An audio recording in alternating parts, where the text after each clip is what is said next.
ask you about some questions about St.Thomas More School. So to begin with, like, can you just give us like a brief introduction about the school?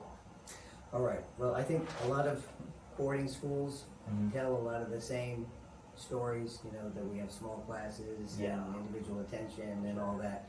But I think a couple of the unique things about us, one is we're all boarding.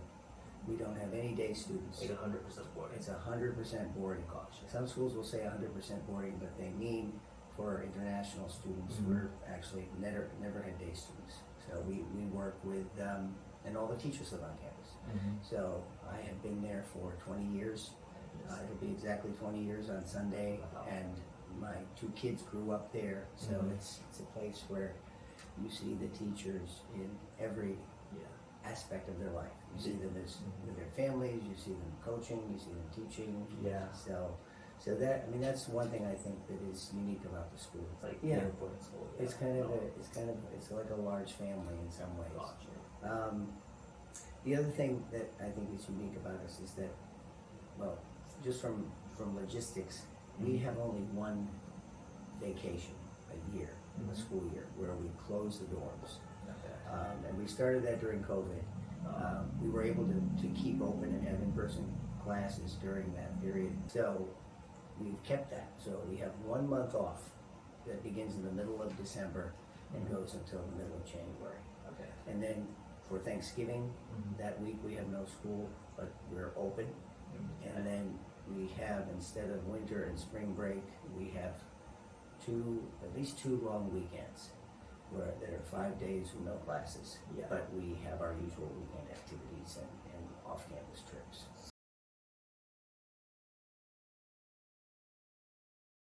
So, like weekend activities and off-campus trips that you just mentioned, like, what kind of trips are there? Like, what's like the area like in school? Well, this is as you can see, this is a very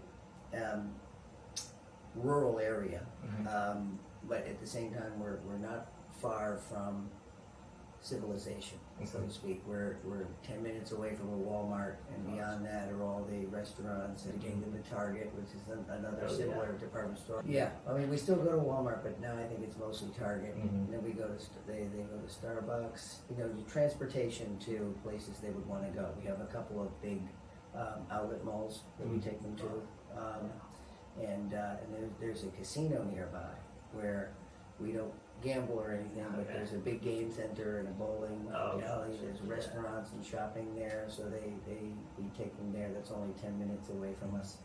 And there's shows there. Sometimes we go to sporting events.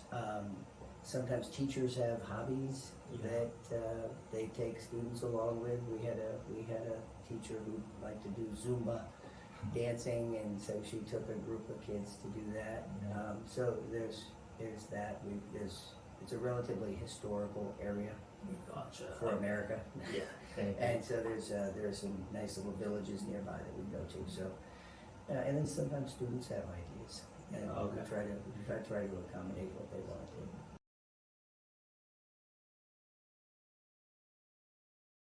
So you just mentioned weekends, so can you like tell us about like the weekdays, like what like the day in the life of a student look like? Well, we have breakfast is open from 7:30 to 8:30, and then we have classes from 8:45 to 2:30 every day, and then after that they can go visit their teachers, and then they go to afternoon activities from like 3 or 3:30. So we have year-round soccer. So we have soccer.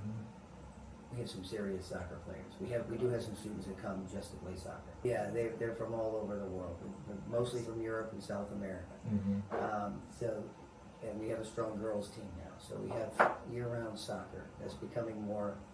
Year-round sports is becoming more of a trend over the past 5 or 6 years. Basketball. We've always been well known for basketball. And in American football, we have year-round sports, but then we have the usual seasonal sports like tennis. We have badminton. We have, I think pickleball is going to be a very big sport. We started doing that the last few weeks of the school year. It's been like kind of a trend in the States, right? Yeah, that's huge. So, and we have golf. I think another thing that's becoming a trend is going to golf courses nearby. We take them to the golf course. We don't necessarily have a golf teacher on campus, but the golfers have been taking videos of themselves with their swing, and they send those videos back to their golf swing coach in their home country.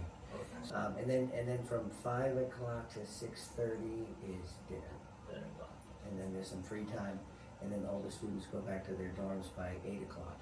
And everybody's in the dorm by 8, and they have a study hall in their rooms that's supervised by a teacher. And then we have quiet time, and then lights out. Okay.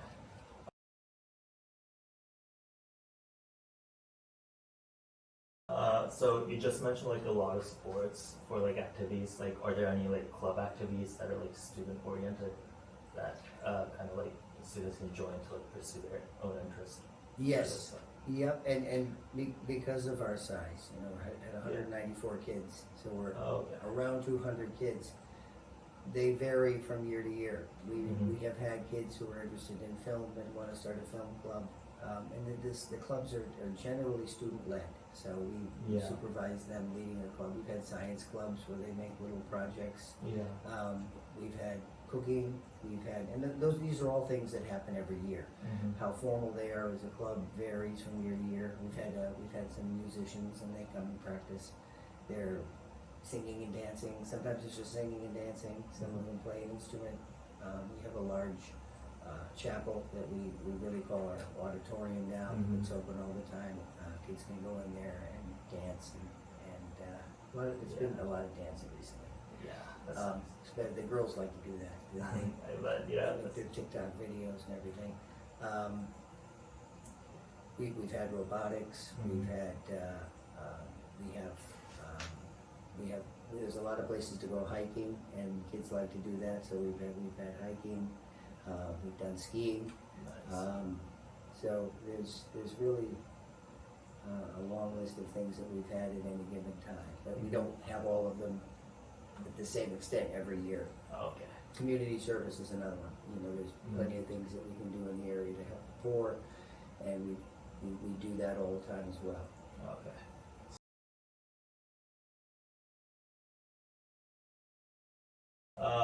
So like, I'm gonna like jump into like academics of the school. Sure. So what kind of like academic like electives or like maybe like AP courses do you guys like offer to students?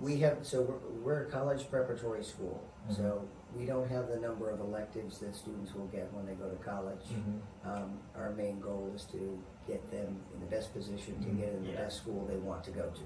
And for students that varies. We have AP courses. We're adding to them. We have a calculus A and D. Of course, we have the basic ones. Biology. We have literature, U.S. history, U.S. government. We have had one student take statistics, and environmental science. We're adding to a few of those. We also have what's called an early college experience course, which is 4-credit college course in economics for the University of Connecticut. And so they can get 3 college credits of microeconomics and 3 college credits of macroeconomics. And then, as my son did, they don't have to go to UConn. They can, those are legitimate UConn credits. They can be transferred anywhere. So my son actually did the course 4 years ago. He just graduated from college. He didn't transfer those credits until his last semester, so he could have a lighter schedule because he was a baseball player, so he could play baseball in the spring. So we're adding to those. I think one of them is going to be U.S. history, and I'm not sure what the second one is, but it's going to be, I think, in the social sciences as well. Okay.